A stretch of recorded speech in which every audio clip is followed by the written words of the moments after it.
Iran और America के बीच हालिया तनाव की यह आग कितनी तेजी से भड़क सकती है?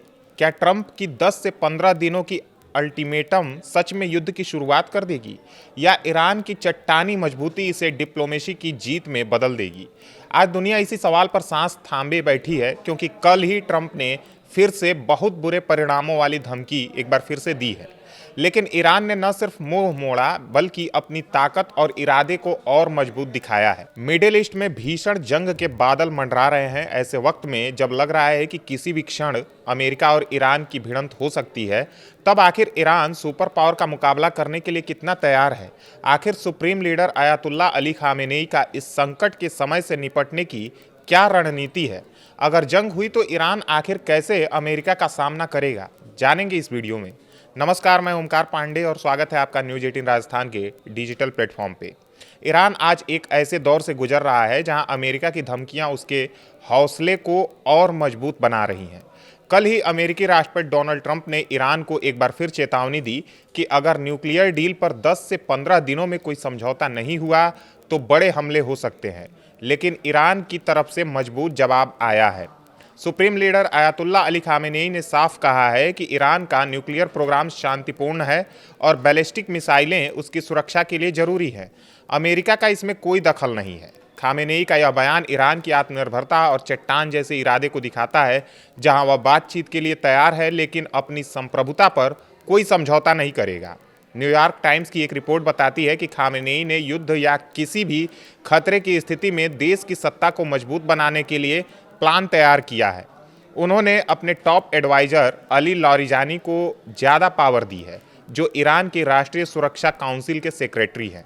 यह कदम दिखाता है कि ईरान कितना दूरदर्शी है। अगर कोई हमला हुआ तो भी रेजिम मजबूत रहेगा और उत्तराधिकार सुचारू रूप से चलेगा। ईरान ने अपनी फौज को हाई अलर्ट पर रखा है, मिसाइल लॉन्चर इराक और गल्फ के पास तैनात किए हैं और न्यूक्लियर साइट्स को मजबूत बनाया है। यह सब ईरान की सैन्य तैयारियों की ताकत को जाहिर करता है, जो अमेरिका के 2 कैरियर ग्रुप्स के बावजूद डरने वाला नहीं है। ट्रंप की तरफ से मिलिट्री ऑप्शंस की बातें चल रही हैं, जैसे खामेनेई और उनके बेटे मोज्तबा को टारगेट करना, लेकिन ईरानी अधिकारी इसे अमेरिका की कमजोरी बता रहे हैं। विदेश मंत्री अब्बास अरागची ने कहा है कि अमेरिका का मिलिट्री बिल्डअप बेकार और अनहेल्पफुल है और ईरान डिप्लोमेसी पर फोकस कर रहा है। गुरुवार को जेनेवा में अमेरिका और ईरान के बीच बातचीत होने वाली है, जहां ओमान के विदेश मंत्री बद्र अल बुसैदी मध्यस्थता करेंगे। ईरान के नेगोशिएटर्स ने पहले दौर में अच्छी प्रोग्रेस की बात कही है और वे सैंक्शंस हटाने पर जोर दे रहे हैं।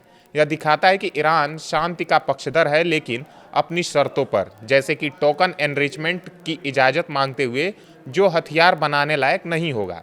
अमेरिका में खुद ट्रंप के एडवाइजर्स उन्हें सावधानी बरतने की सलाह दे रहे हैं। रिपोर्ट्स कहती हैं कि उनके करीबी, जैसे लिंडसे ग्रैहम, बॉम्बिंग के खिलाफ हैं, क्योंकि नवंबर 2026 में ही मिड टर्म इलेक्शंस होने वाले हैं और अमेरिकी वोटर्स महंगाई और अर्थव्यवस्था से ज़्यादा परेशान हैं।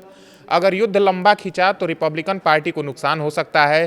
पूर्व CIA डायरेक्टर डेविस पेट्रियस ने कहा कि हमले से रेजिम चेंज नहीं होगा, बल्कि ईरान और अधिक मजबूत हो जाएगा। यह सब ईरान के लिए पॉजिटिव है। अमेरिका की आंतरिक फूट उसकी कमजोरी दिखा रही है, जबकि ईरान एकजुट खड़ा है।